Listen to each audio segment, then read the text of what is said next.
Es un módulo que tiene una característica particular en su organización.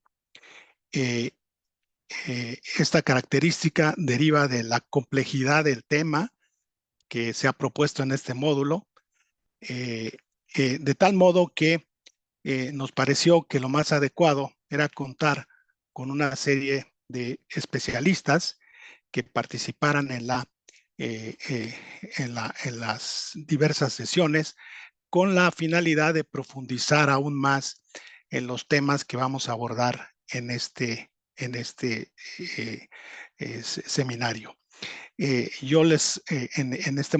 esta sesión voy a presentar el programa, voy a presentar el plan de cada una de las sesiones, los temas que vamos a abordar y el argumento general de este curso, de este seminario. Ubicamos el control parlamentario en el marco más amplio del control constitucional.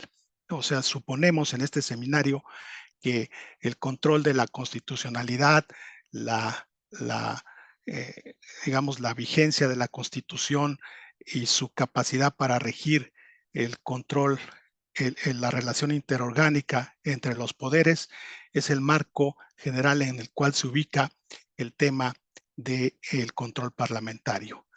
El concepto de control parlamentario es en realidad un concepto polisémico, como en un momento vamos a ver. Es un concepto que se aplica tanto para los regímenes parlamentarios, de donde surge la idea del control parlamentario propiamente, pero también ha cobrado vitalidad en las constituciones de corte presidencial, de corte presidencialista, de tal modo que tanto en los modelos de división de poderes, de división de funciones de los poderes, como es el caso de los sistemas parlamentarios, se habla de control parlamentario, así como en los sistemas de separación de poderes, que son los sistemas presidenciales.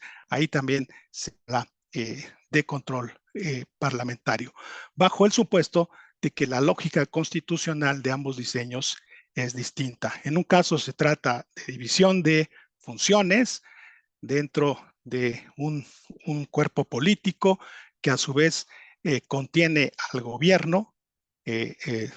Como algunos han dicho, en realidad el sistema parlamentario clásico es un sistema de gobierno de gabinete, porque el gabinete está dentro del Parlamento y las diversas agencias que forman ese gabinete, las agencias burocráticas, administrativas, pues son parte de la propia vida parlamentaria. Así es de que hay una especie de división de funciones más bien.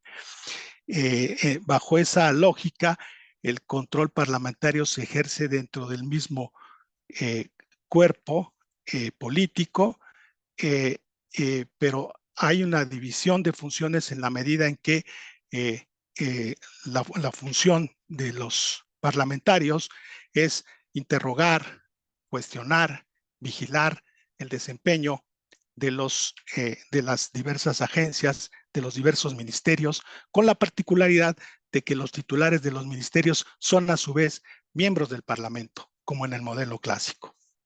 Entonces tenemos un sistema en el que la lógica constitucional del control parlamentario pues se da dentro del mismo cuerpo político, forman una unidad orgánica y este control se debilita cuando un partido tiene la mayoría dentro del Parlamento. Aún así, hay elementos para suponer que los controles en términos de la supervisión, de la administración, siguen vigentes, porque hay algo que flota siempre en el terreno constitucional y político, que flota en el ambiente político, que es la posibilidad de retirar la confianza a un miembro del gabinete o al propio primer ministro. ¿Sí? El elemento más fuerte de los sistemas parlamentarios en cuanto al control del poder se relaciona con la capacidad de la legislatura para ser generativa del poder ejecutivo. Esto es el poder de investidura. El propio Parlamento le otorga la investidura al primer ministro y esa investidura está sujeta al voto de censura o a la confianza del Parlamento. Y a su vez, esta posibilidad mantiene pues un equilibrio en el cual el primer ministro en determinadas circunstancias puede llamar a elecciones anticipadas para renovar la composición del Parlamento. Estamos hablando del sistema parlamentario tipo que es un sistema que a su vez se combina con sistemas de partido con un sistema de partidos bipartidista, en donde hay como una forma de competencia bipartidista de dos bloques que alternativamente están en el gobierno o están en la oposición. Una de las instituciones clave del sistema parlamentario en su forma clásica es la oposición. La oposición tiene un estatuto específico dentro de el funcionamiento del Parlamento y se constituye como tal en cada inicio de gobierno. Y la oposición tiene una organización que se denomina, como ustedes saben, el gabinete sombra, que le hace es una función de espejo y que constantemente está activando los controles parlamentarios y la supervisión sobre el desempeño del gobierno. Entonces, ahí tenemos una lógica constitucional de el funcionamiento de los resortes del control del poder, del control parlamentario y los diversos instrumentos. Esto es distinto a la forma en que funciona el control parlamentario en los sistemas presidenciales.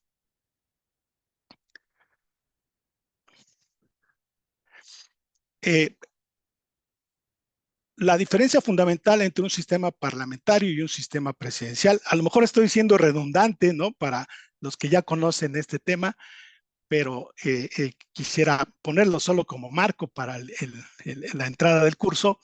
La diferencia fundamental entre un sistema presidencial y un sistema parlamentario radica en el hecho en el que el sistema presidencial es un sistema de separación de los poderes. Esto es, las dos ramas del gobierno, las principales, ninguna de ellas depende de la otra para su integración. La integración del Poder Ejecutivo es independiente de la integración del Congreso. Se eligen en forma separada. En el Parlamento, el votante vota por la composición de un Parlamento y una vez que se ha establecido la composición de ese Parlamento, se forma el gobierno. Pero no votan, en principio, por la autoridad ejecutiva en forma separada. La característica del diseño constitucional del sistema presidencial clásico es que las ramas del gobierno tienen un origen y un origen electoral y una integración autónoma respecto de la otra, porque por esta característica se eligen de manera separada. Por eso se habla de que el sistema presidencial no es un sistema solo de división de poderes, sino de separación de poderes. Sí, en ese sentido, el presidente, el jefe del Ejecutivo, en la mayoría de los sistemas presidenciales clásicos, tiene la facultad de nombrar libremente, designar a los integrantes de su gabinete sin la aprobación del Congreso.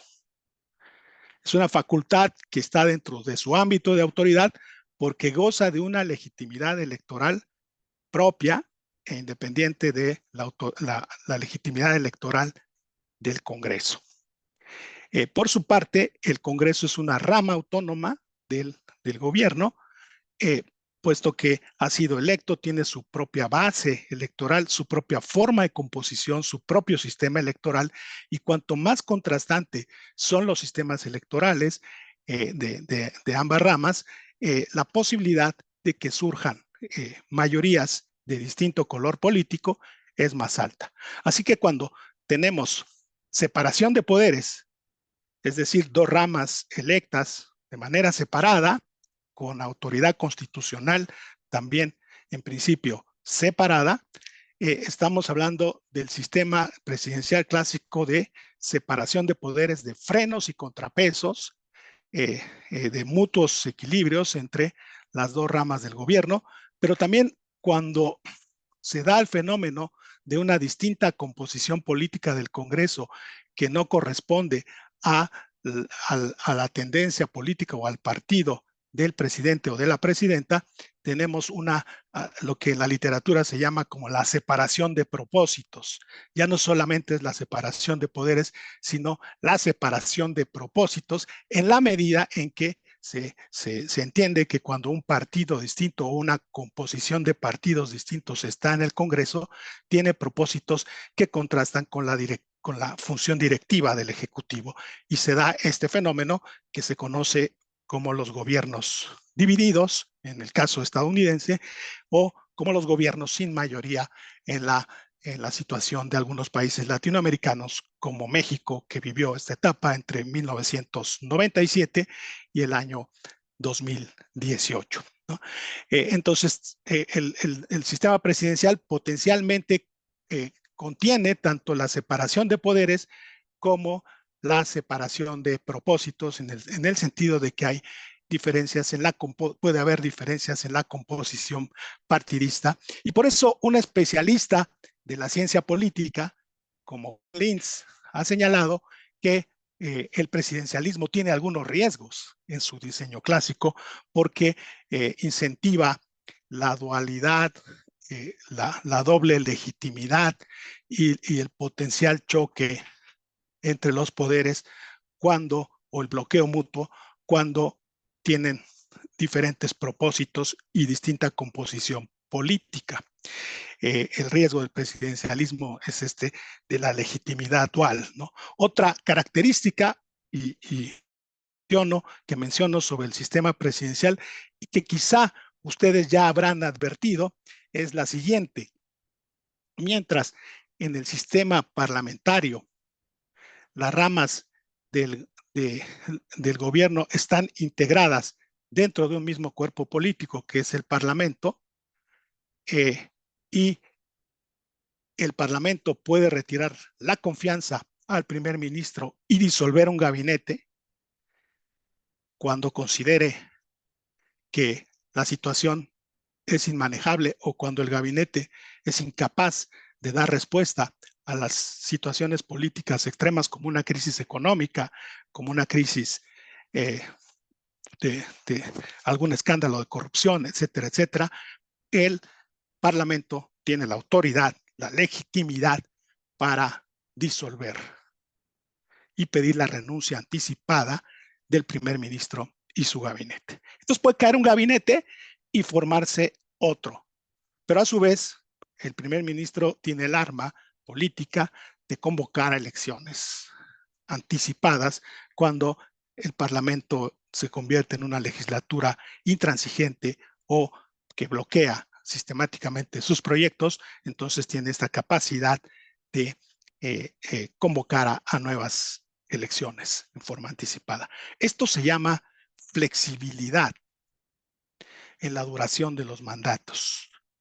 En contraste, en los sistemas presidenciales, la duración del mandato es fija. Si hemos electo a un presidente, a una presidenta, el periodo de gobierno es fijo, 4, 5, 6 años, con posibilidad de reelección, etcétera, en algunos países. Pero la característica principal es que no hay forma de disolver un gabinete, de pedir la renuncia anticipada del jefe del Ejecutivo, como en el Parlamento. es un sistema más rígido. Estoy hablando de las formas típicas, ¿no? Así como más clásicas de la organización. Entonces, el presidencialismo, dice el profesor Juan Linz, en este texto clásico que se llama Los peligros del presidencialismo, tiene esta cualidad, que en los periodos de mandato son fijos y hay cierta rigidez constitucional. Hay un único instrumento con el cual se puede destituir a los presidentes en la mayoría de los sistemas presidenciales, que es esta facultad jurisdiccional del Congreso de poner juicio político. La herramienta del juicio político o el instrumento del juicio político es un instrumento de control, pero en la mayoría de los sistemas presidenciales es difícil destituir a un jefe del Ejecutivo. Digo, en la mayoría, en otros está resultando ciertamente más fácil, como ocurre en los sistemas presidenciales de Sudamérica, particularmente en el Perú, particularmente en Ecuador, en donde hay algo muy idiosincrático en su diseño constitucional, en el caso de Ecuador, de la Constitución Correísta de 2007, que hizo como una mezcla entre parlamentarismo y presidencialismo con esta figura que a lo mejor ustedes han escuchado en la prensa o han leído algún artículo sobre la muerte cruzada, ¿no?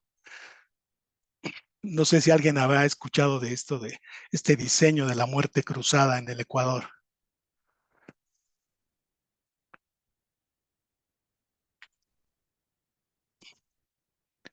¿No? Eh, bueno, pues el diseño constitucional del presidencialismo más reciente en Ecuador dispone que el presidente eh, puede pedir elecciones anticipadas, pero cuando ocurre eso, tiene que presentar también su renuncia. Es decir, no puede disolver la Cámara y convocar a elecciones anticipadas como en un sistema parlamentario, eh, porque la condición es que también se disuelve, se pone en juego la presidencia y se convoca elecciones de ambos poderes, ¿no? Ese es el diseño de controles mutuos que se llama coloquialmente muerte cruzada, ¿no? Es decir, pues si vamos a disolver la legislatura, pues también se va el presidente y su gabinete, ¿no? Que es lo que ocurrió hace poco tiempo en el Ecuador con el presidente Lazo. Entonces, este mecanismo pues, es muy particular y habla de la evolución que han tenido los sistemas presidenciales en América Latina. Hay una enorme variación. Por ejemplo, en el Perú es muy fácil declarar la vacancia de la presidencia. El Congreso tiene este instrumento poderoso de control que ya no es solo como el juicio político, sino que puede tener pues, una extensión de sus funciones jurisdiccionales y el Congreso puede declarar la vacancia presidencial por distintos motivos. Hay una serie de motivos que son que se pueden esgrimir y tirar a un presidente fácilmente, ¿no? Entonces, esos son los dos casos extremos en donde la combinación de multipartidismo más poderes de la Asamblea unicameral, además, en el caso del Perú, para disolver, declarar vacante la presidencia y vacar, como se dice coloquialmente, al presidente, ¿no? Y a su gabinete. Entonces, tenemos aquí, pues, variaciones, pero lo que quiero expresar así en términos muy sencillos, en términos muy sintéticos, es esta distinción en la lógica del funcionamiento de los sistemas presidenciales y de los sistemas parlamentarios. Bueno, pues esta es como una pequeña introducción para entender el marco más general del control parlamentario. Le llamamos control parlamentario por una convencionalidad en la literatura, pero en realidad se trata del control parlamentario que vamos a estudiar nosotros en un sistema presidencial. Por supuesto, no dejaremos nunca de lado la comparación con otras experiencias de sistemas parlamentarios o sistemas presidenciales. Creo que la comparación, además de comprender mejor las cosas, nos ilustra acerca de las posibles diferencias que existen en el mundo constitucional en cuanto al control del poder, el control parlamentario y la interacción de los instrumentos de control parlamentario. Bueno,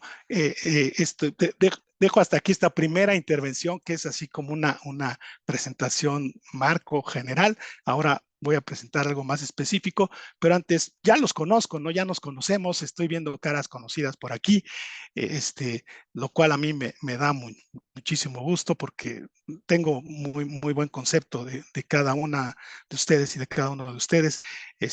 Creo que la relación, esa es mi percepción, ¿no? En el curso anterior fue buena y hay un grupo que con interés, con capacidad para discutir sobre estos asuntos.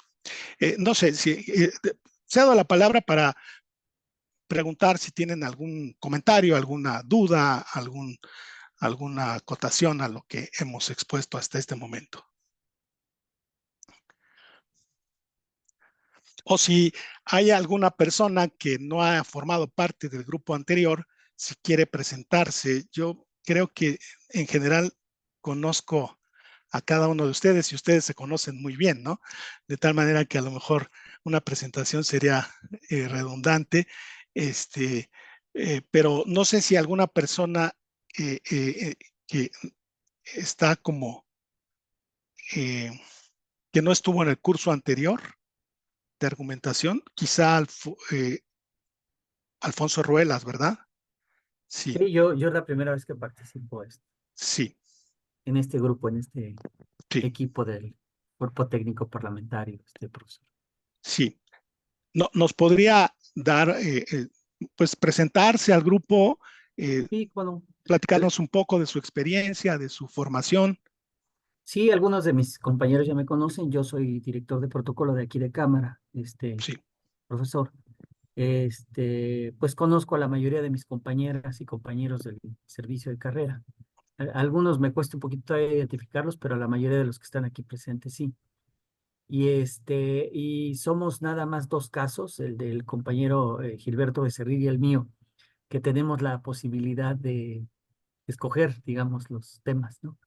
Entonces podemos sí, participar con los investigadores o podemos participar con el cuerpo técnico. Entonces en esta ocasión lo decidí yo de esta manera. El sí. anterior curso estuve con el cuerpo de investigadores y ahora con mis compañeras y compañeros, pero es la primera vez y me da mucho gusto porque además creo que es un tema muy interesante, sobre todo creo que a raíz de lo que pasó en las últimas elecciones, que va a ser todavía más interesante ver cómo se va a dar el control parlamentario en México, ¿no? Recuerdo que decía el doctor Kenvil Puente que decía que sobre todo la oposición llevaba a cabo el control parlamentario. No, Ciertamente es esa es la gran responsabilidad de una de, oposición de la oposición, sí. pequeña, una Exactamente, oposición numéricamente pequeña, ¿no? Quiero decir, numéricamente muy pequeña, pero la efectivamente. fuerza que pueden ejercer está en esta capacidad para activar los controles, los instrumentos de control parlamentario. Ciertamente en todos los sistemas la oposición es la responsable o la que activa los controles parlamentarios. Entonces, el Efectivamente. tamaño de la oposición, pues es el tamaño para estimar la probabilidad de que los controles parlamentarios funcionen efectivamente, ¿no? Sí, y a mí es la Sí, primera vez que me va a tocar, sería lo último que comentaría, profesor. Yo estoy aquí desde el año 98. Entonces me toca vivir toda la transición, digamos, política de México, donde sí, ningún partido tuvo la mayoría, ni siquiera relativa, durante muchos años sí, en México, ¿no? No, no la tuvieron, salvo ahora con esta coalición, digamos, ganadora, gobernante. Pues sí es, digamos que excede incluso lo constitucional, ¿no? La mayoría constitucional, que va a ser muy interesante observar qué va a pasar y cómo se va a exigir, cómo se va a establecer ese control o esa relación entre poderes. Va a ser muy interesante ver lo que venga más adelante, porque me ha tocado vivir toda esta etapa de transición hasta el día de hoy, profesor. Así que creo que será muy interesante los comentarios o discusiones que podamos armar aquí en el grupo. Muchas gracias. Ya lo creo.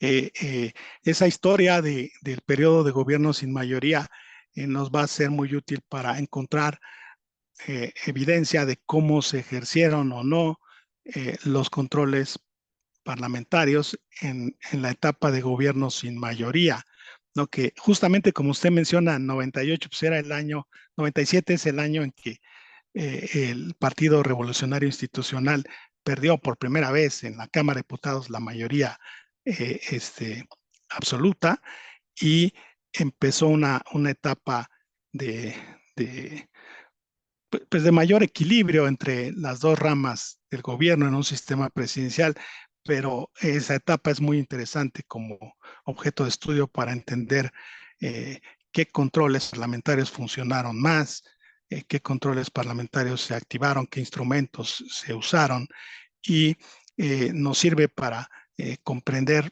las últimas dos legislaturas también, la 64 y 65 legislatura, para ver si aún en condiciones de gobierno unificado, en donde eh, el partido oficial tenía en la primera legislatura casi una mayoría calificada y en la segunda una mayoría absoluta, muy cómoda, tanto en Senado como en diputados, hicieron uso de sus facultades constitucionales y que tanto la oposición activó los controles parlamentarios. No solo los controles parlamentarios, si pensamos en el marco general, los controles de constitucionalidad, ¿sí? Porque tenemos que entender estos circuitos de controles parlamentarios en el marco del control de constitucionalidad. El control de constitucionalidad es la clave, una de las claves de la sustentabilidad de la democracia en los países que todavía son democráticos. Entonces, hay mucha discusión afuera. Eh, eh, yo creo que mi papel es tratar de ser neutral, no mostrar sesgos políticos. Cuando los muestre, pues ustedes les pido que me digan, no, por favor, no hagas eso. Y porque creo que sí, no es el espacio adecuado para expresar como los sesgos políticos, pero sí como tratar de hacer este análisis más objetivo, ¿no? De los instrumentos de control parlamentario. Y cuando estábamos diseñando el curso, pues ocurrió todo lo que ustedes ya saben. Vino el proceso electoral y yo veía las encuestas y veía que había una probabilidad de que la Cámara se integrara la 66 legislatura de una manera muy similar a la que estaba integrada la 65 legislatura, al menos esas eran las estimaciones que algunas se permitían hacer a partir de ciertos resultados de las encuestas, ¿no? Pero pues como vimos, el apoyo electoral rebasó con mucho lo que algunas encuestas habían logrado estimar. Las encuestas no son un pronóstico, por supuesto, pero pues algunas se aproximaron, otras dos o tres sí estimaron muy cerca el resultado en la arena de legislativa. Y bueno, pues tenemos hoy una amplia mayoría de un partido. Y la pregunta pues que nos hacíamos es, ¿y ahora cómo justificamos un curso sobre control parlamentario en la era de las mayorías, ¿no? Dame tres argumentos, ¿no? Pues yo tengo uno, ¿no? O sea, no sé, yo tengo uno, pero yo quisiera saber cuáles serían para ustedes las razones para entender el control parlamentario si estamos viviendo una etapa de gobierno unificado, de gobierno con amplias mayorías, ¿no? Y con una intención de emprender cambios constitucionales muy profundos. Sí. ¿Alguien nos podría decir si cree que es pertinente o no? Carlos Simón Gómez. Simón, ¿verdad? ¿Cómo era el nombre? ¿Simón o Carlos? Es igual, doctor. Es igual, muy bien. Bienvenido. Nos da gusto que esté de nuevo aquí con nosotros. Muchas gracias. Me da escuchar, me da tranquilidad escuchar eso, porque siempre es un riesgo repetir un curso, No, repetir en no. cursos, pero aquí estamos. Sí, respecto a su pregunta, doctor, bueno, evidentemente es una situación bastante complicada para las minorías porque fue una confianza del voto bastante aplastante para la mayoría, particularmente, bueno, en el Congreso, en las dos cámaras, ¿no? Yo he estado pensando respecto justamente a lo que usted plantea y creo que más bien va a haber una especie de control interno entre las mayorías, entre la mayoría, pues, ¿no? Considerando que hay dos vertientes bastante fuertes dentro del partido mayoritario, una vertiente que va a estar apoyando y seguir respaldando al actual presidente y una vertiente que va a estar respaldando a la presidenta electa, ¿no? Entonces yo creo que más bien la disputa por el control, por el contrapeso va a estar más dentro mismo de la mayoría que hacia afuera. Hacia afuera la oposición realmente quedó muy debilitada y al menos en estos 3 años va a ser difícil que pueda ejercer un control parlamentario, ¿no? Sobre todo pensando o considerando que la mayoría, en el caso del Senado, que le faltan dos, pues va a ser muy fácil que pueda conseguir esos dos senadores que le faltan. Entonces, más bien yo creo que el control va a ser hacia interno, dentro de la propia mayoría, ¿no? Fíjense, eso es muy interesante porque hay dos cosas, ¿no? Que están en el trasfondo de la pregunta o de la respuesta que nos da. Es la siguiente. Eh, eh, Cuando el PRI ejerció la mayoría por mucho tiempo y fue el partido hegemónico en la legislatura, eh, no lo estudiamos con profundidad eh, en términos politológicos. Como que el consenso era que el PRI tomaba las decisiones, aplastaba, era una aplanadora, legislaba al vapor y todos actuaban unificadamente, como casi como ayudantes del presidente, como respondían los niños a Rafael Segovia en su encuesta sobre la socialización política del niño mexicano, un libro extraordinario de los años 70, cuando el profesor Rafael Segovia preguntó a los niños, ¿tú sabes lo que hacen los diputados? Sí, sí, ayudan al presidente, son los ayudantes del presidente. Entonces los veíamos así como personas subordinadas en la jerarquía política, sin ninguna voz ni voto, pero ahí nos perdimos una historia que ahora se está reconsiderando. ¿Realmente siempre actuaban en bloque o los sectores del partido servían al interior como contrapeso, como foros de discusión? Incluso las delegaciones estatales ejercían cierta presión, cierto contrapeso y es una pregunta que hoy se están haciendo los politólogos que se interesan más por la historia, es decir, ¿realmente funcionaba así?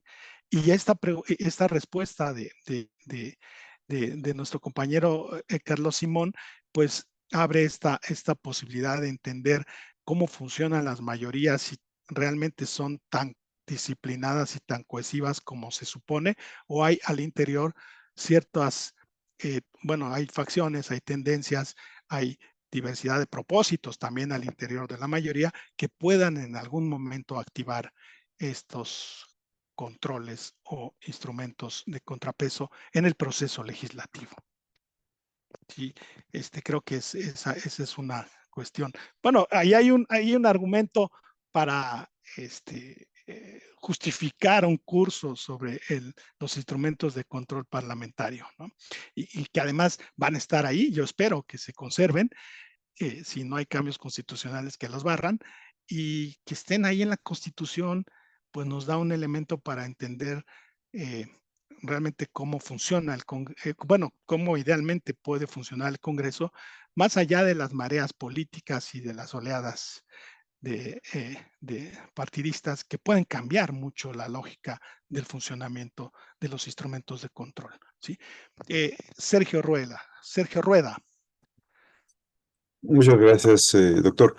Eh, Creo que acerca de lo que usted ha señalado de que no se le ha investigado suficientemente el papel del PRI en el gobierno con esta visión de lo que sería el contrapeso de los poderes.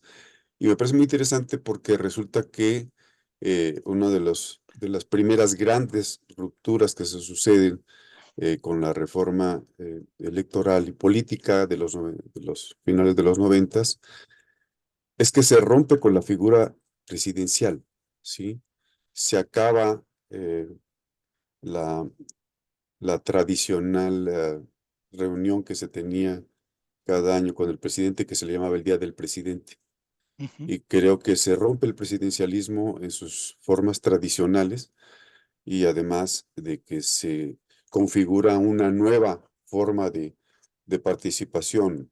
Eh, ya lo que venía sucediendo con el PRI era las manifestaciones a través de sus sectores, ¿no? Recordamos un Fidel Velázquez encumbrado que tenía prácticamente dominado el medio político, porque él siempre salía a sus conferencias y no era cuestionado por ningún sector.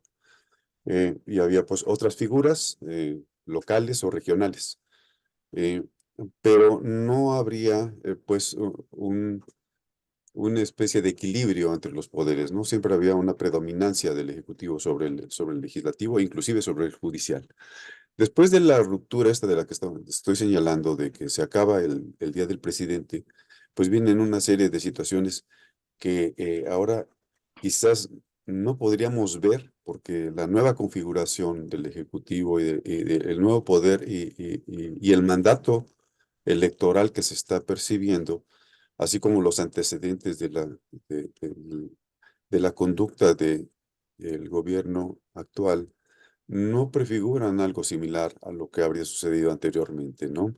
Creo que estamos ante un escenario completamente distinto, eh, incluso con el debilitamiento de aquellos factores que en algún momento fueron determinantes para reconfigurar las posiciones de ciertos sectores que requerían de atención eh, y, y que se han empezado a debilitar. Algunos de ellos, bueno, por ejemplo, las autonomías, los órganos autónomos. Creo que se ha preservado o que no ha sido atacado es el de del Banco de México. Banco de México. Sí, creo que es el sustantivo desde mi punto de vista, desde el punto de vista economicista, mientras no se le ataque al Banco Central, la política económica va a seguir marchando y por más que haya pues, desequilibrios económicos, siempre habrá la tendencia a la estabilidad porque entre la política fiscal y la política económica va a haber un cierto equilibrio natural, por decirlo.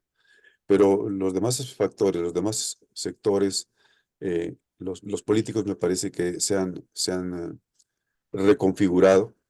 No creo, personal, que las diferencias al interior del partido en el poder o de la coalición en el poder vayan a ser tan significativas. No lo han demostrado, ¿sí? En el último proceso electoral hubo unidad y creo que esta unidad va a prevalecer. Y hasta ahí le dejo. Ojalá que no,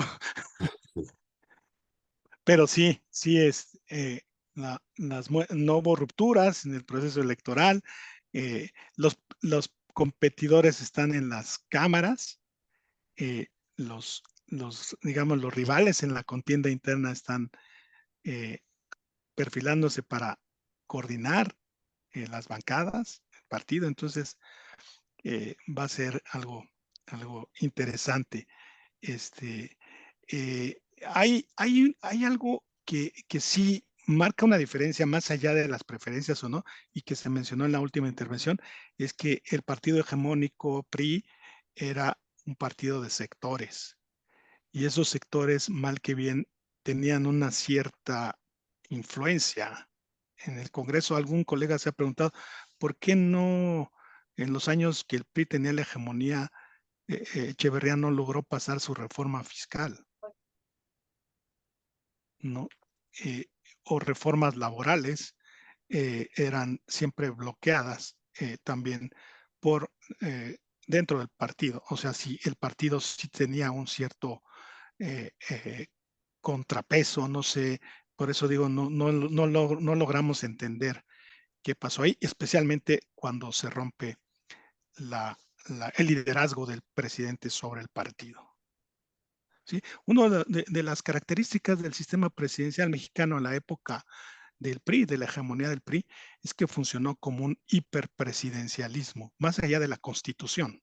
Esto es como algo que han destacado politólogos, ensayistas, historiadores, como las enormes facultades que tenía el presidente en México, que Jorge Carpizo llamó las facultades metaconstitucionales, ¿no? O sea, no solamente se restringía a lo constitucional, sino que tenía esas facultades metaconstitucionales, y el origen de esas facultades metaconstitucionales era el liderazgo del partido. Sí, Carlos Simón. Sí, yo creo que es muy pronto todavía como para considerar que puede haber una ruptura y que puede haber un contrapeso interno dentro de las mayorías, pero al menos ahí hemos visto dos ejemplos recientes que eso puede ser. El caso cuando se dio la lucha por la candidatura presidencial dentro de Morena, por ejemplo, los diputados que apoyaban a Ebrard, en algún momento amagaban con no votar por la agenda morenista, por algunas iniciativas, ¿no? El caso de Acapulco, por ejemplo, generó una ruptura interna, ¿no? Y la otra, el más reciente, es el asunto de la reforma del Poder Judicial, ¿no?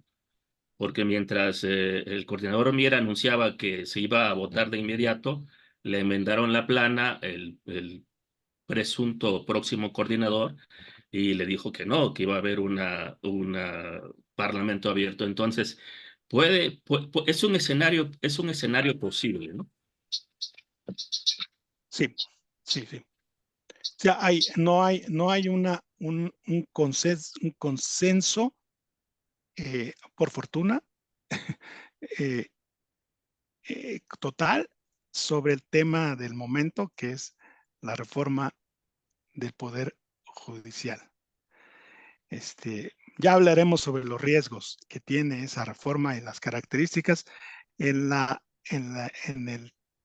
sesión que hemos dedicado a ese tema, ¿no?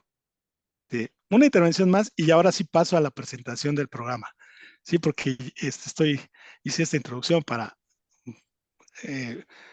conversar un poco sobre los contrastes entre los sistemas constitucionales que vamos a tener presentes a la hora de hablar de los instrumentos de control.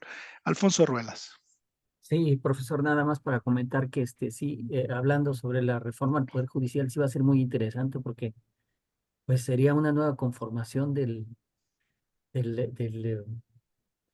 pues no sé cómo decirla, de la propia constitución, del propio funcionamiento de los poderes, ¿no? Porque entendía yo que dos poderes conformaban uno, pero acá entonces al rato el Poder Judicial también va a poder decir que tiene una legitimidad popular en virtud de que es electa a través del voto popular. Va a ser muy interesante, porque entonces ya cada poder va a poder decir, pues mira, yo también. Exacto, eso no está en el manual del presidencialismo. No está. Pero sí está en algunas constituciones ya, ¿eh? Sí, lo sé. Alguna vez Eh, vino aquí el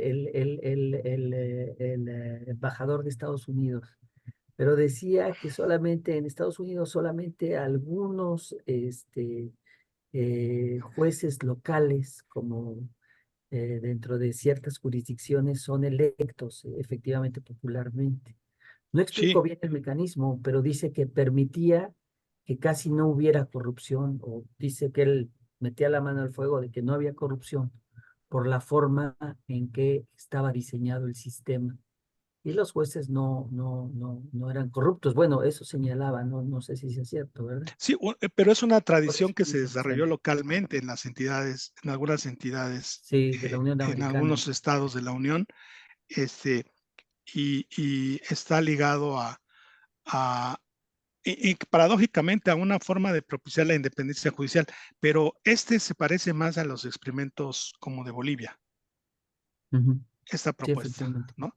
Entonces, por eso lo comparativo, ahí vamos a tener como un escenario de si, ojalá que no, poner las barbas a remojar, ver qué va a pasar allá y lo que está pasando en esos países con los riesgos de una reforma de ese calibre, que efectivamente abriría como a esta idea de los peligros del presidencialismo de Juan Linz, le han llamado la pesadilla de Linz, ¿no?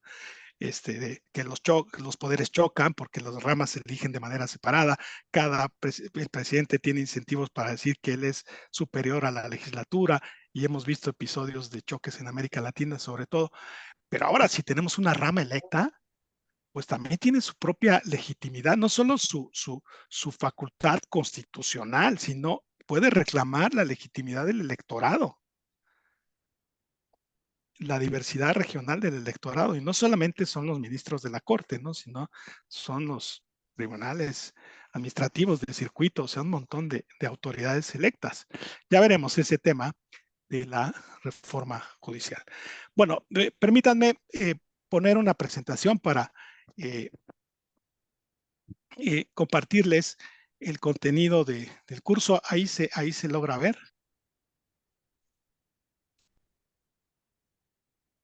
¿Sí?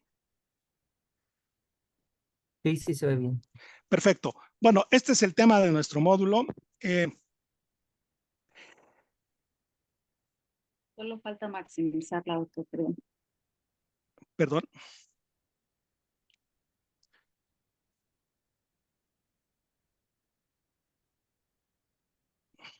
No se ve en pantalla completa la presentación, doctor, nada más. Así la vemos, pero todavía se ve del lado izquierdo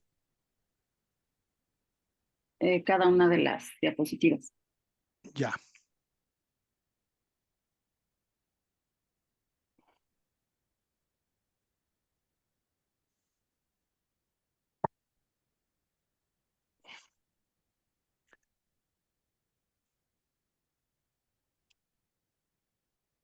No.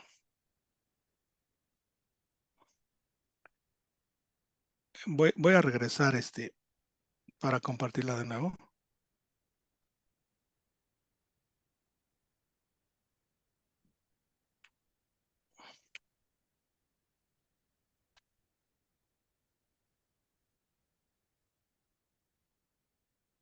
Ahora sí, ¿verdad? No, todavía no la vemos.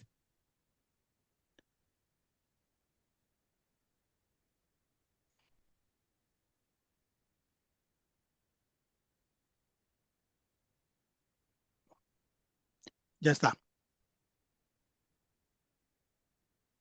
Sí, solo que no la vemos en modo presentación.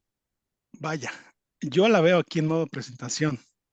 Ah, es que compartiste entonces la pantalla donde no estaba en modo presentación. Pero Ajá. bueno, no sé si los demás la vean, yo lo veo bien así. Todo bien.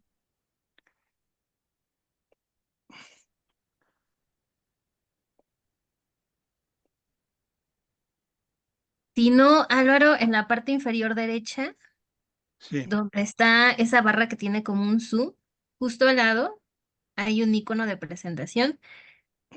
Por ahí, a sí. uno más a la derecha, a mi derecha. No, del otro lado. Ah, ya. Ese. Ya está, ¿no? Ahí sí lo ven. Dale clic, por favor. Ya le di clic. Es que lo seguimos viendo en modo de no presentación. Sí. Pero no te preocupes, creo que lo vemos bien así. Sí. Disculpen, estoy en otra computadora porque acabo de llegar de un congreso, así es de que eh, mm, bueno, disculpen la presentación, no encuentro, o te la puedo enviar también, Isabel. Pero ahí se Bueno, ve, esta es, sí, sí se ve. ahí se ve ya. Perfecto. Sí se ve. Eh,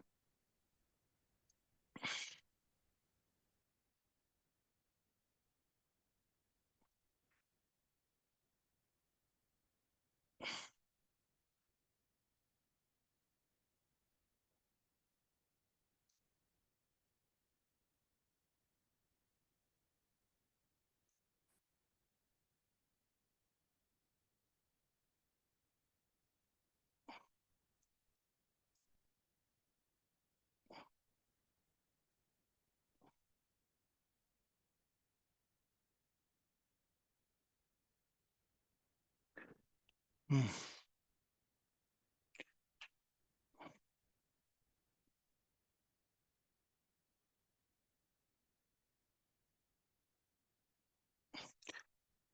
¿Les parece si hacemos un receso de 5 minutos? Bien, sí, sin problema. Si Sí, quieres me la envías y yo la y te la comparto. envío, sí, aprovechamos. Sí, gracias.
Ya la recibí, Álvaro.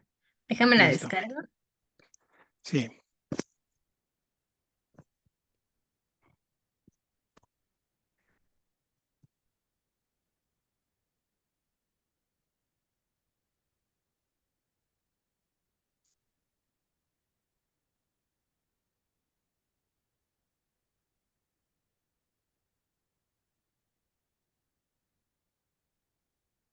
Listo. Tú me vas diciendo.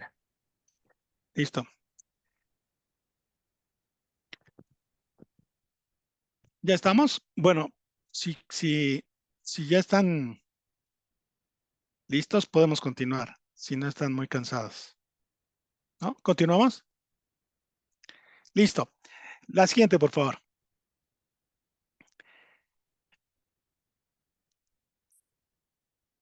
No avanza. Dame un Eso minuto. me pasó. Sí, algo está pasando aquí. A ver, déjame ver. Sí. Doctor, ¿no es la que enviaron con el oficio? La No, No, presentación es otra. es otra, sí. Bueno, pero aprovecho para saludarlo. ¿Cómo Buenos días, estamos, Alejandro? saludarla. Don A Alejandro oír y a ver. Azcoitia. Sí, me da mucho gusto saludarlo. Igualmente, maestro, bienvenido. Sí, le toca vivir otra etapa del Congreso, ¿verdad? Así es. Eso, Una más. sí. Más para las memorias, Alejandro. Sí, esas memorias van a estar bien gorditas. Van a estar así. Ojalá tengamos oportunidad durante Sí, este momento de platicar un poquito más.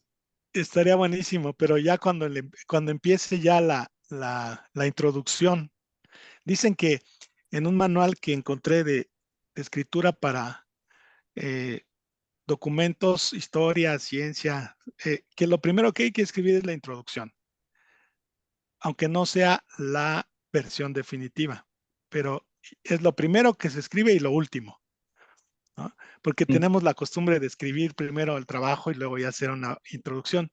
Entonces, si ya le empieza con la introducción, ahí ya vamos viendo. sí, tiene razón porque va a ser una guía y al mismo tiempo se podrán hacer las correcciones ahí sobre la marcha. Pero Así ya no es, va uno así bordando sobre vacío. exactamente. Ya estamos, Bien, ¿eh? sí, estoy Sí, listo. ahora sí avanza Isabel. No, creo que es algo con la configuración, pero voy a tener que estar entrando y saliendo cada diapositiva, pero bueno, nos acomodamos. Ok, bueno, les platico, esas se las podemos enviar, o sea, los objetivos del módulo, les platico, queremos analizar así particularmente los instrumentos de control parlamentario, pero con un elemento adicional, haciendo lo posible por situarlos en perspectiva comparada. ¿Para qué nos sirve situarlos en perspectiva comparada? Para no hablar solo de los términos en que está diseñado el instrumento desde la Constitución y desde de las leyes reglamentarias que a veces se asocian con esos instrumentos, sino cómo funciona en términos prácticos y cómo determinados actores políticos, partidos, presidentes, cortes, eh, toman decisiones constitucionales que tienen un cariz político y qué motivaciones, qué incentivos tienen para echar a andar los instrumentos de control parlamentario. Esas facultades, atribuciones, funciones están allí, pero ¿quién los echa a andar? ¿Y bajo qué incentivos y qué motivaciones se echan a andar esos instrumentos? Y otra cosa, ¿cómo interaccionan entre sí? Les pongo el caso, ¿cómo interacciona la revisión, discusión y aprobación del presupuesto con el veto del Ejecutivo? Ahí tenemos una interacción entre el control financiero y la facultad constitucional que tiene el presidente ahora también en México para vetar el presupuesto de egresos de la federación. ¿Cómo interacciona, por ejemplo, la facultad de nombramiento de órganos autónomos con los conflictos o el desempeño que pueden tener los órganos autónomos y los incentivos del Ejecutivo y del Poder Legislativo para someterlos, para darles más juego político, más apertura para ejercicio de sus funciones constitucionales, atribuciones? Entonces, hay como una serie de factores políticos que están allí, ¿no? Entonces, queremos entenderlos así porque eso nos acerca más a la práctica, a la forma en que ustedes mismos han vivido algunos episodios de la historia política y parlamentaria en México. Entonces, vamos a analizarlo eh, comprendiendo las facultades, entendiendo las bases institucionales, primero de ambas cámaras, y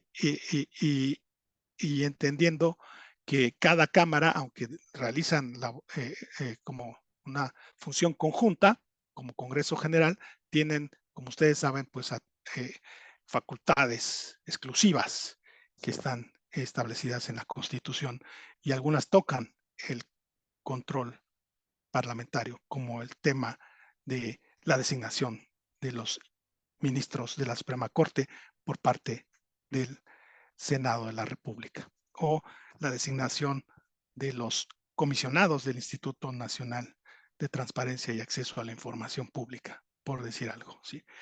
Pero, por ejemplo, puede haber escondidas motivaciones políticas en el juego de la designación. ¿Sí? Entonces, analizar eventos reales y no solo hacer la hermenéutica constitucional, sino analizar aspectos reales, ¿no? Bueno, reales o los que aparecen como reales, ¿no?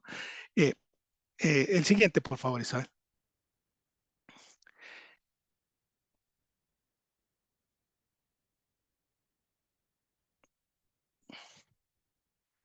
O así se ven, mira, así como están, se ven mejor.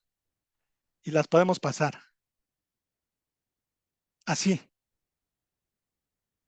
La siguiente. Las competencias por fortalecer. Como ustedes saben, los módulos se vinculan con la necesidad de fortalecer competencias del perfil del cuerpo técnico parlamentario, y lo primero que me piden en capacitación es que estos diseños del módulo estén siempre vinculados al fortalecimiento de competencias.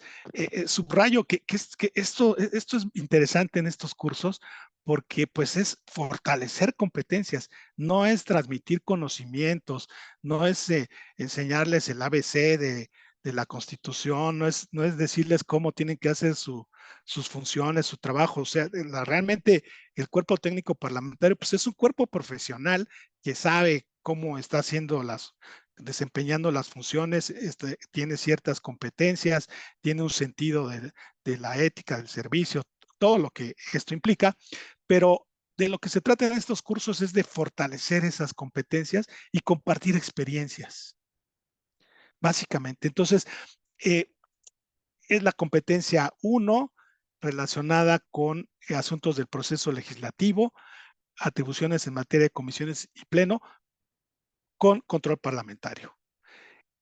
El proceso legislativo lo vamos a entender en el marco del control parlamentario.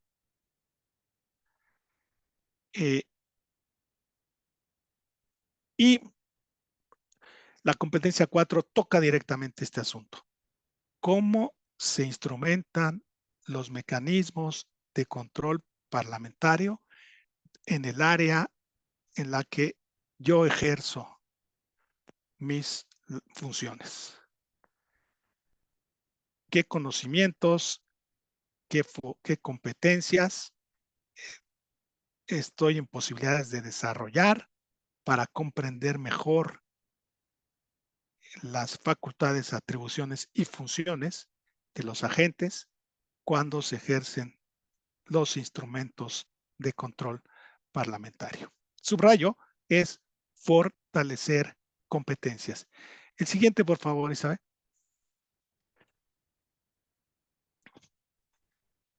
El contenido temático, no se vayan a alarmar, quedaron 7 unidades, ¿no? Como no es un curso normal de universidad, en realidad son 7 temas, pero convencionalmente les llamamos unidades porque así establece que el diseño de este tipo de cursos, así lo establece, pero en realidad estamos tocando 7 temas. El tema 1, que es la unidad 1, ahí vamos a hablar, en primer lugar, del concepto de control parlamentario como un concepto que engloba otros. La supervisión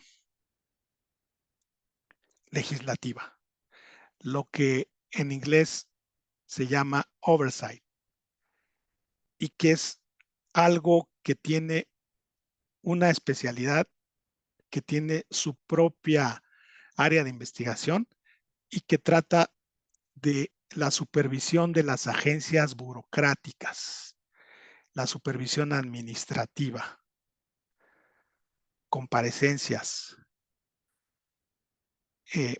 glosa del informe, aprobación del Plan Nacional de Desarrollo. Eso es supervisión legislativa, pero está inmerso en el control parlamentario. Control parlamentario va a ser como nuestro concepto más general, y luego sigue un área que es supervisión. Y dentro de control está otra área que es la fiscalización del gasto.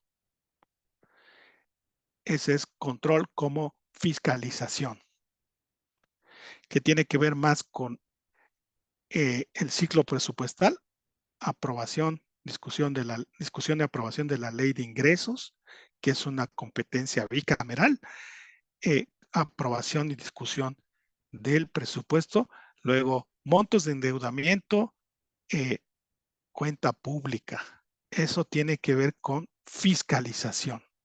Entonces, vamos a desglosar el concepto de control parlamentario con otros conceptos asociados que son más específicos, como supervisión legislativa, fiscalización, ¿sí?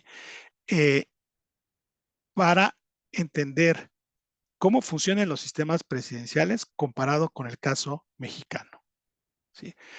El tema 2 tiene que ver con las relaciones ejecutivo-legislativo.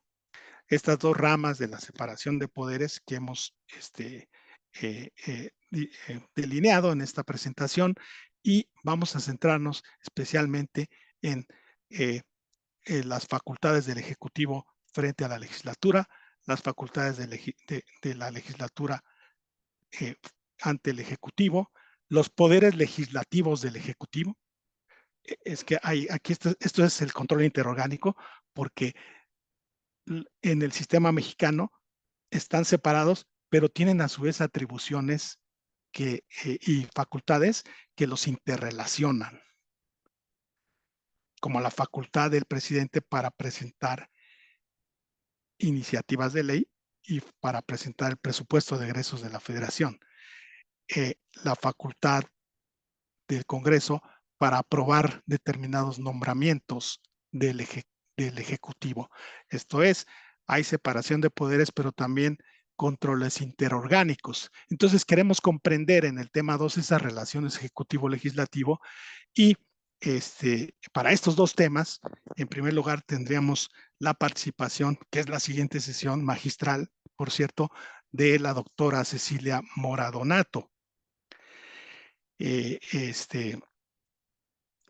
Quien nos va a dar la primera conferencia invitada, como conferencista invitada, sobre el tema que ha escrito mucho del control parlamentario, pensando en estos contrastes, y la unidad 2, el tema 2 va a ser abordado por el maestro Jeffrey Weldon, del Instituto Tecnológico Autónomo de México, quien ha estudiado estas relaciones ejecutivo-legislativo en perspectiva histórica.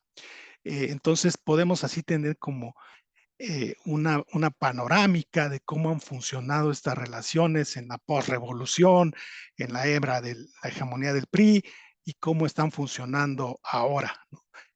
Luego, en la unidad 3, vamos a hablar un poco del tema 3, el proceso presupuestario y la formulación de políticas, centrándonos en dos cosas, el tema constitucional, las atribuciones constitucionales en materia presupuestal, y el tema de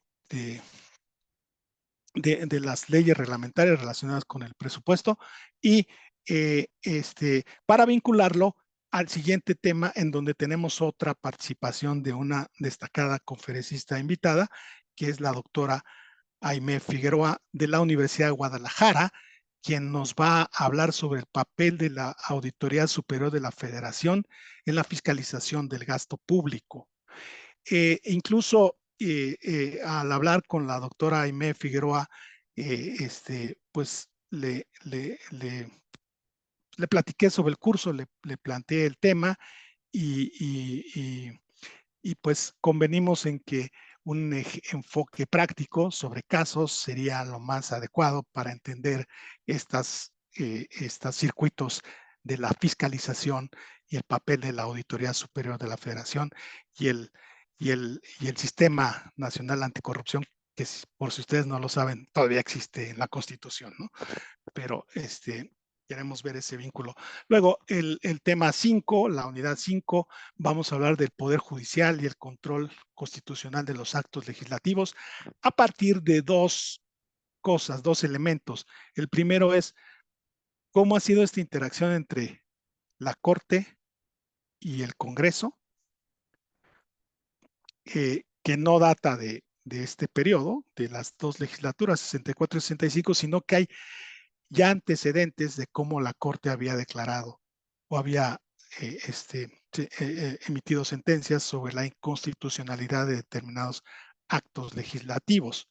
No es un tema que haya surgido en esta administración, viene de antes, pero queremos hablar de esa interacción que se ha dado entre ambos poderes en el marco del control de la constitucionalidad, y dentro de este mismo tema del Poder Judicial hablaremos del proceso de designación de magistrados con casos empíricos de cómo se han dado los eventos de designación en tiempos recientes, y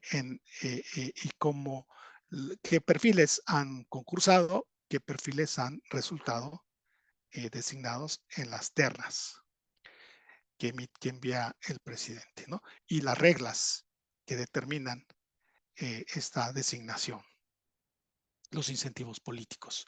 En la unidad 6 vamos a hablar del tema de las comisiones de investigación, comparecencias de los funcionarios, y esto tiene que ver con la función de control de carácter administrativo. ¿Sí? Entonces distinguimos control como supervisión legislativa, como fiscalización y como control administrativo o función de control de la administración pública. Solicitudes de informes, comparecencias de funcionarios y formación de comisiones de investigación. Para esto tendríamos que ir a la historia de cuántas comisiones de investigación se han formado en México, qué resultados han tenido esas comisiones, cuántos intentos fallidos de crear comisiones de investigación tenemos.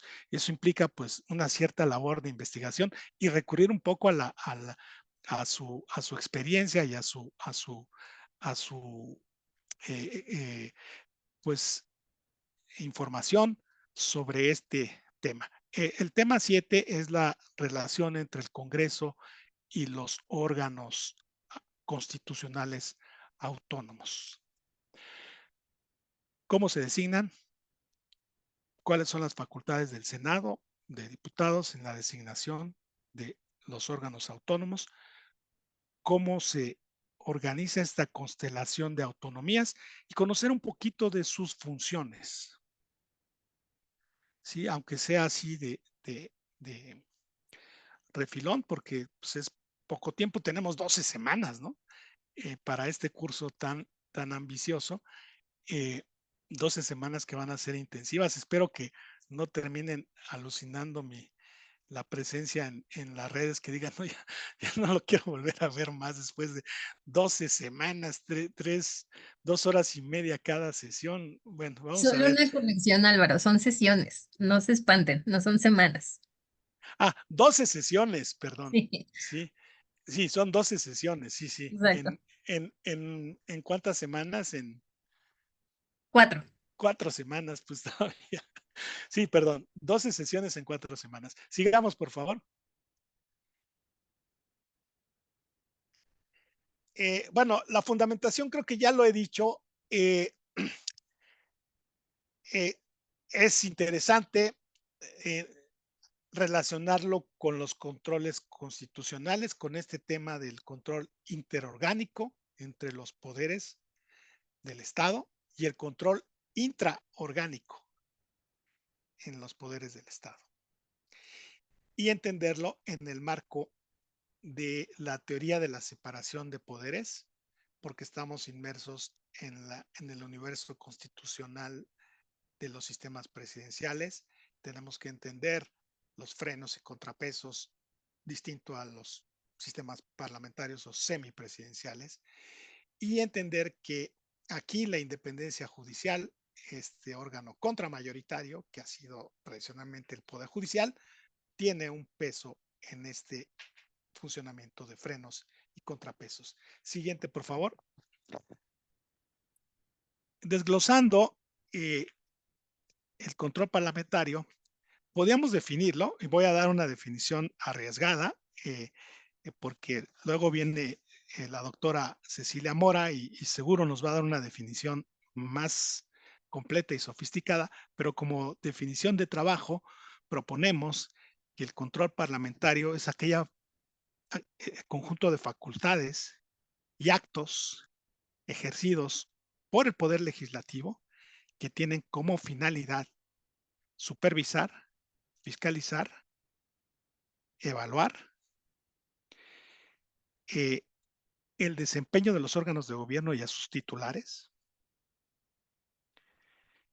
con la finalidad de verificar el cumplimiento de atribuciones, funciones, obligaciones, y añadiría en el caso de la fiscalización el uso y ejercicio de los recursos públicos.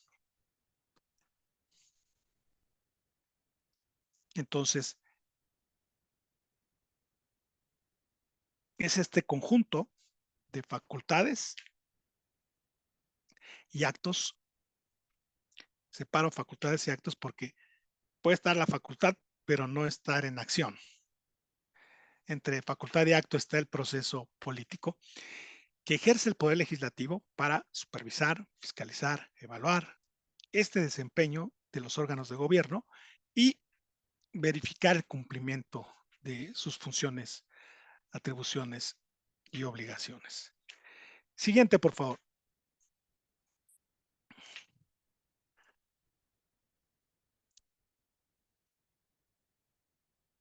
El control parlamentario, eh, eh, casi termino con esto, esta parte, es un concepto polisémico. Tiene múltiples significados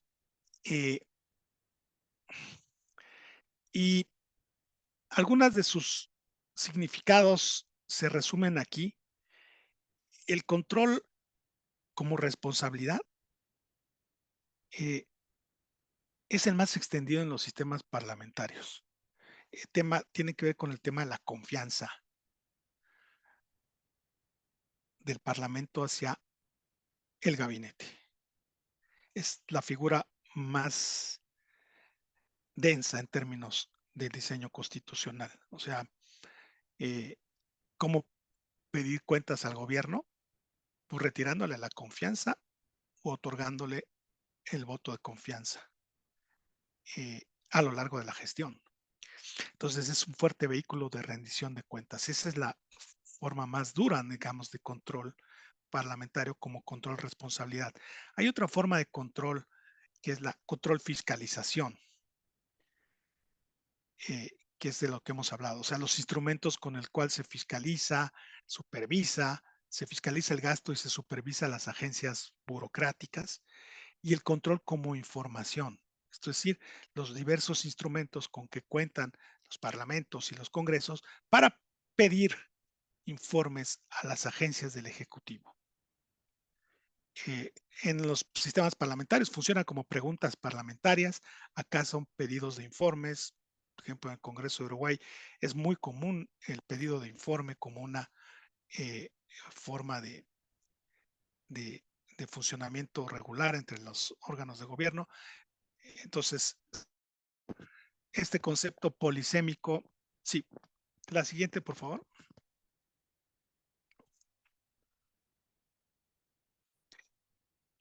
Se plasma, en nuestro caso, en diversos instrumentos de control parlamentario. Los voy a enumerar rápido porque en la siguiente sesión los vamos a retomar. Por ejemplo, los controles financieros que tienen que ver con esta dimensión del control parlamentario, fiscalización. O sea, aquí en este curso, cuando hablemos de control parlamentario, digamos fiscalización, luego tenemos que conectar con el tema de cómo se aprueba la ley de ingresos, el presupuesto, la revisión de la cuenta pública, aprobación de los montos de endeudamiento o en general de el tema de las finanzas públicas. La fiscalización del gasto forma parte de estos controles financieros. Sigamos, por favor.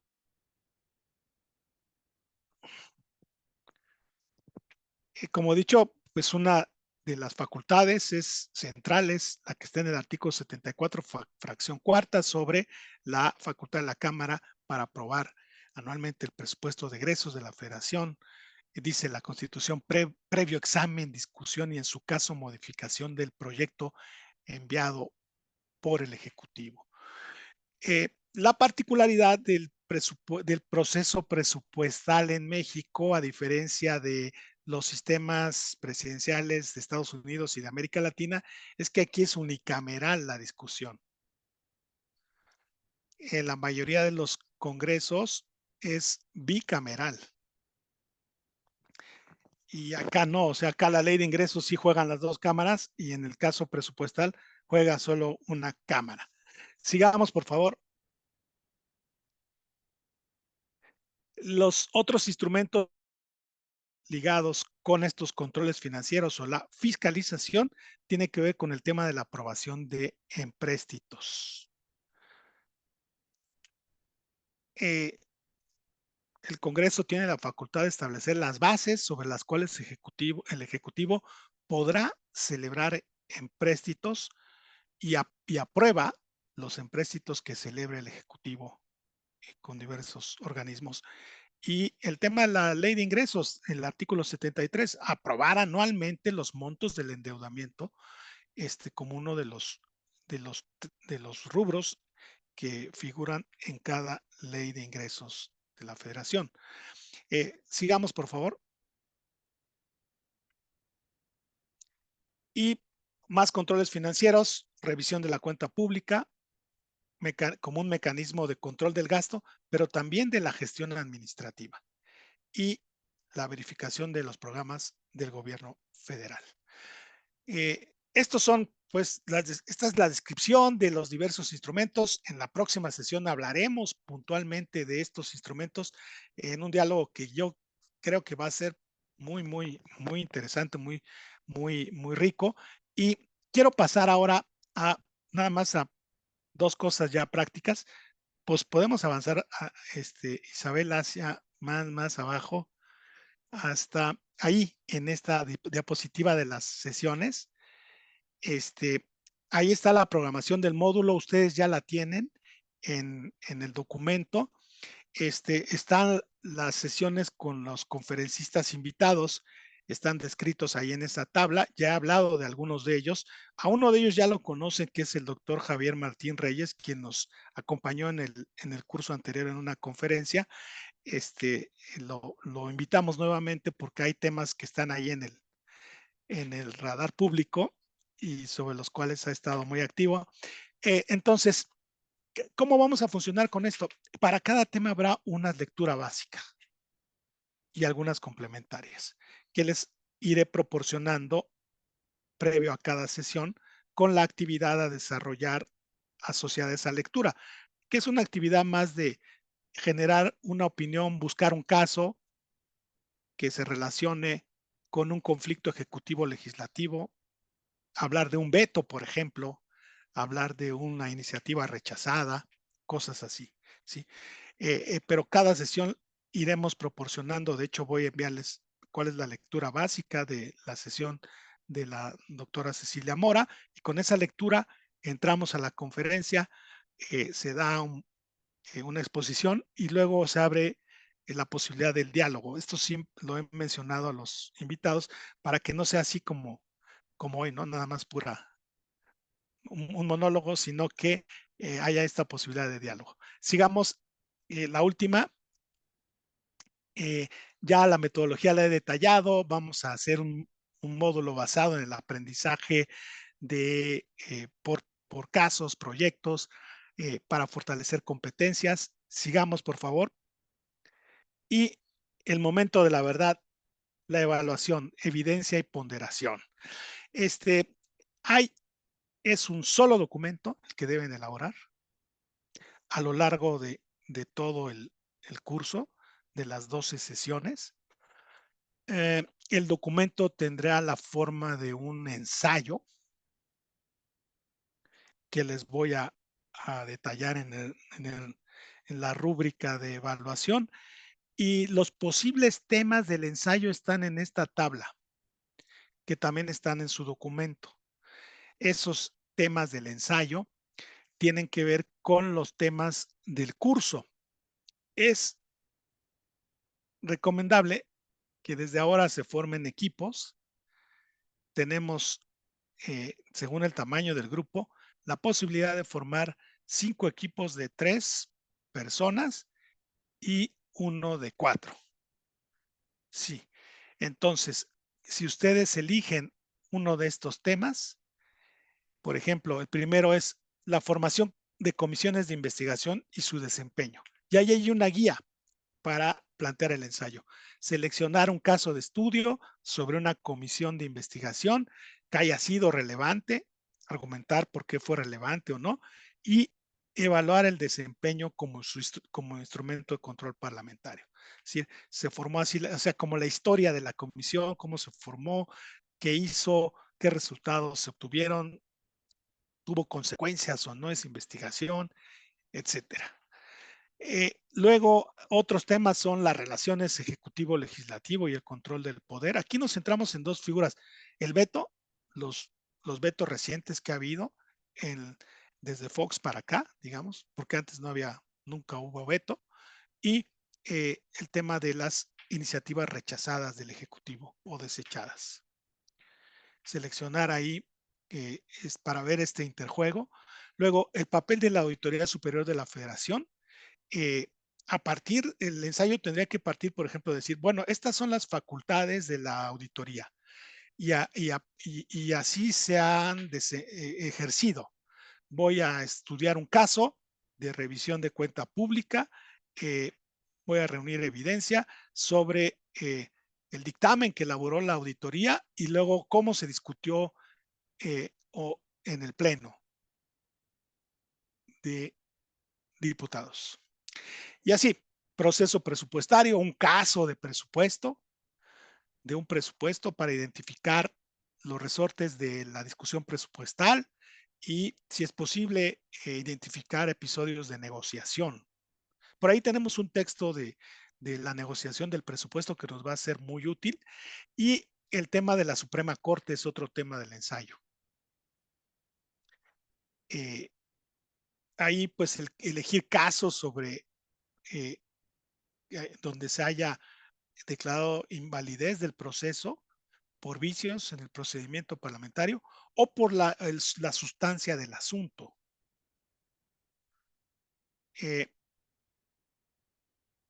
Esos son los temas sugeridos. Entonces, cada equipo puede elegir alguno de esos temas. Como ven, son 5 temas, de tal manera que cabe la posibilidad de que alguno de ellos se repita. No hay problema, porque el caso va a ser distinto. ¿Sí?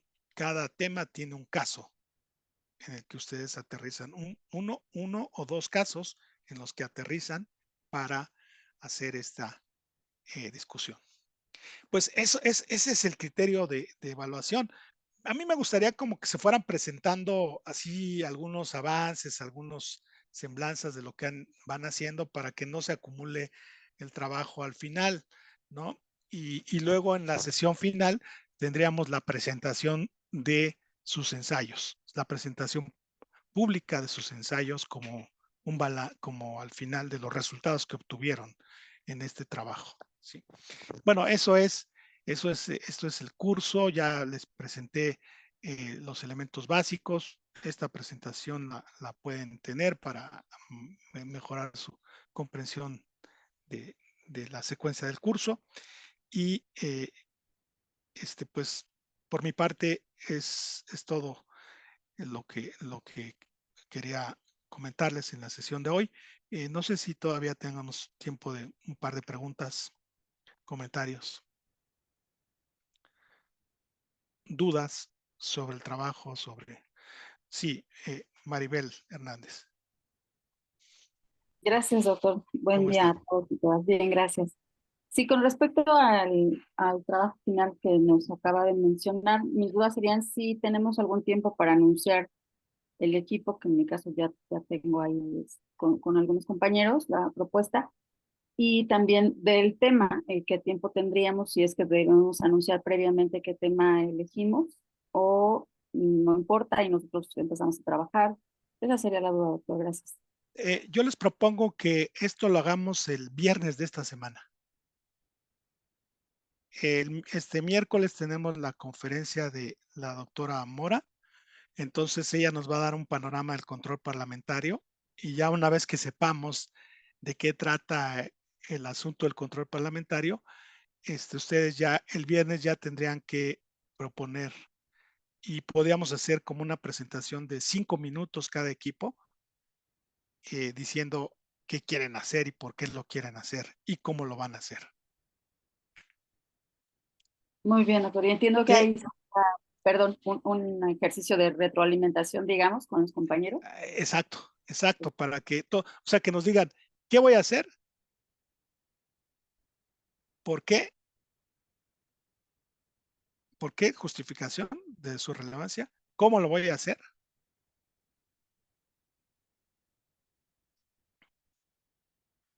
Y ya, si quieren algo práctico, pues para qué, ¿no?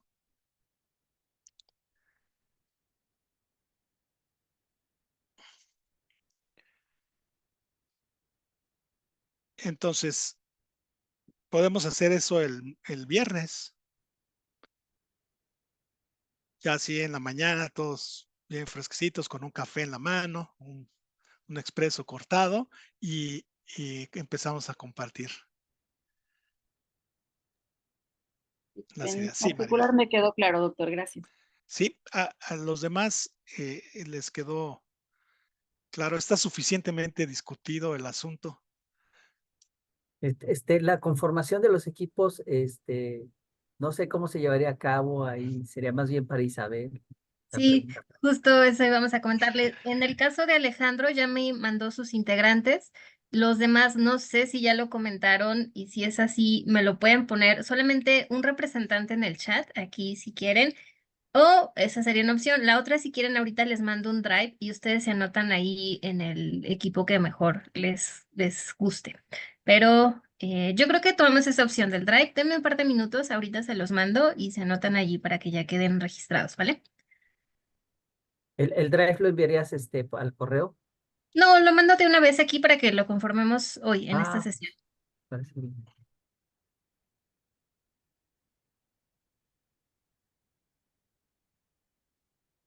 Mientras, Álvaro, si quieres continuar, mientras yo preparo esto. Sí, no, no sé si tengan alguna pregunta adicional sobre el trabajo.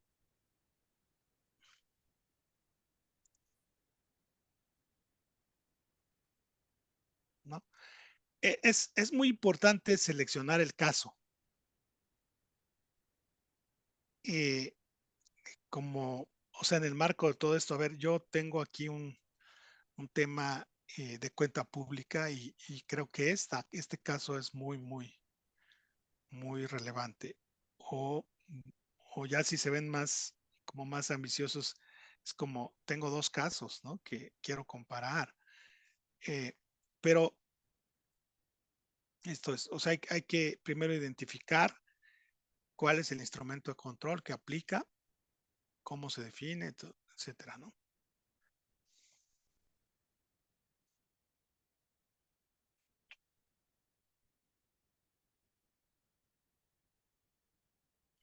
¿Sí?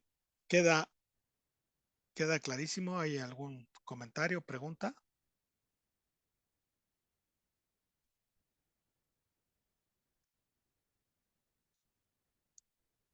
¿No? Muy bien. Entonces tendríamos la sesión del viernes para que nos den a conocer 5 minutos cada equipo. Luego abrimos los comentarios. Y, y ya con esa retroalimentación ustedes siguen trabajando. Y de hecho, el mismo viernes les platico, les muestro la rúbrica de evaluación para que tenga muy claro qué vamos a evaluar. Sí.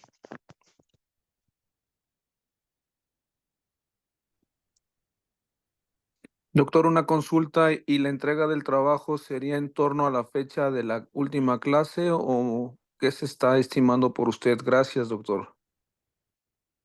La entrega del trabajo sí sería al concluir eh, el seminario, el curso.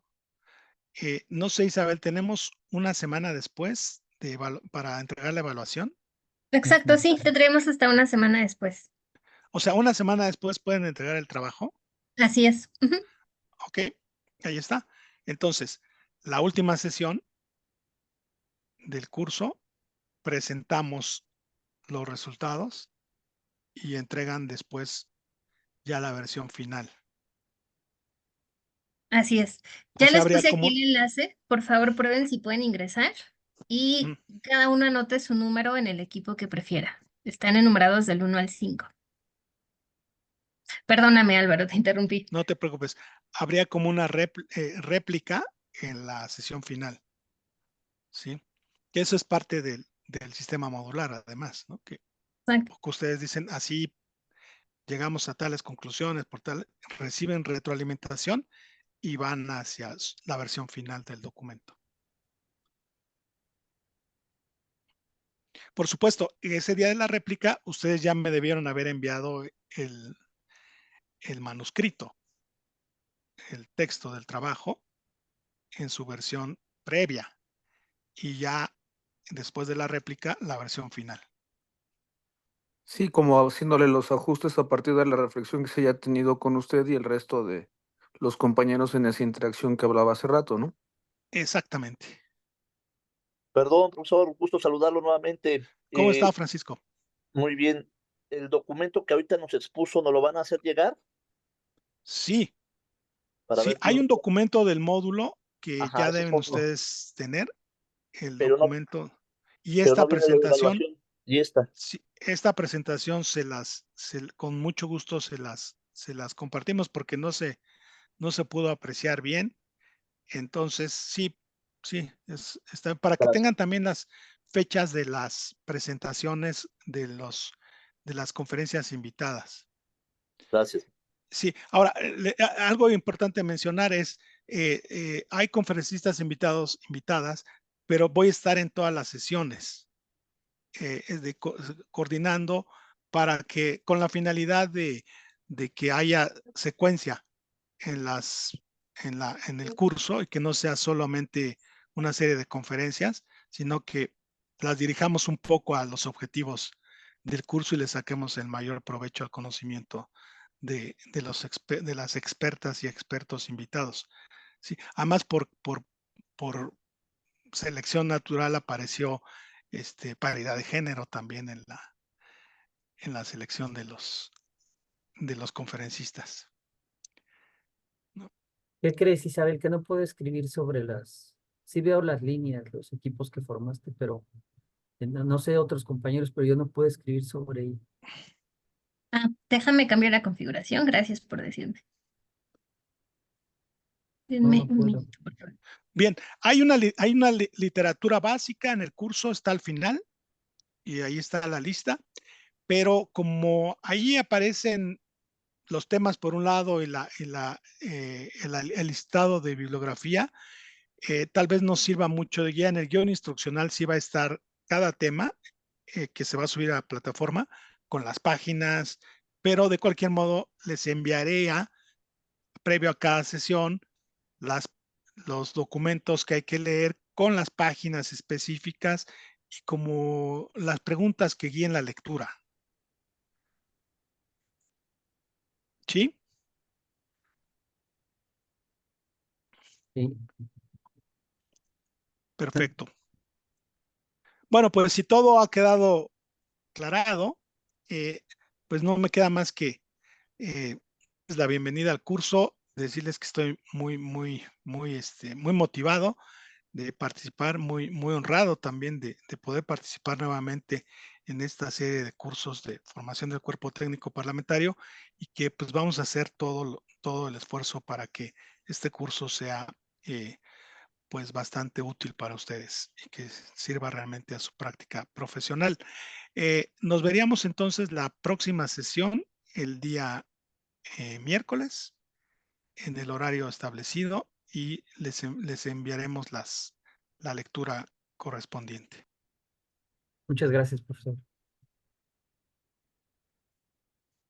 Gracias, Álvaro. Si no pueden entrar ahorita al link, en un momento se los mando por correo. Lo que sí les pediría que por favor hoy cerremos los equipos para que ya las siguientes sesiones estén conformados. Sí, y para que el viernes nos puedan presentar. Ujú, Sí. Isabel, dime. el documento decía que era equipos de 3 y solamente uno de 4. Tú Exacto. mandaste 5 líneas. ¿Está bien los 3 que envié? Sí, serían ustedes el de 4, ¿no, Alejandro? No somos 3. Ah, vale, está bien. Palomino, Francisco, Rafael y yo. Vale, está bien. El primerito que te mandé por chat. Sí, Vale, te mejor anoto por aquí. chat porque no puedo escribir sobre ello, Isabel. No sé por qué. Isabel, yo tampoco. Vale, no, se los mando por correo para que entren ustedes y ahí se registren mejor, porque si no ahorita vamos a hacer un poco de desorden y así ustedes ya se anotan en su equipo. Los integrantes del equipo, bueno, del nuestro, Ingitel, te lo mandamos por chat. Vale, Ok, gracias. Lo mismo, Isabel, ya te los envié. Muchas gracias. ¿Dónde me lo enviaste, Maribel? Porque no lo veo. El mensaje directo aquí en el chat del Zoom, pero el mensaje directo. Ah, no me llegó. Que tengan una excelente tarde todos. Hasta luego. Me despido. Hasta Gracias. luego. Me despido yo también. Nos vemos el próximo miércoles. Gracias, Isabel. El miércoles. Mucho gusto Gracias, de Álvaro. Que saludarte. tengan bonita tarde. Muy buena tarde a todos. Hasta luego. Buenas tardes.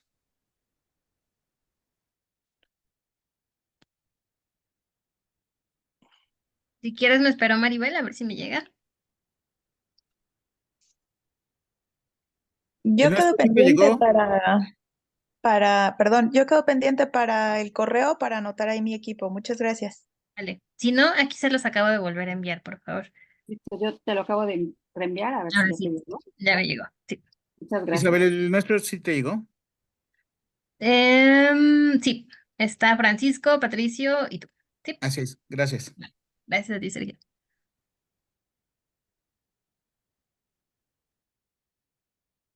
Bueno, ahora sí, hasta luego a todos. Que tengan buena tarde.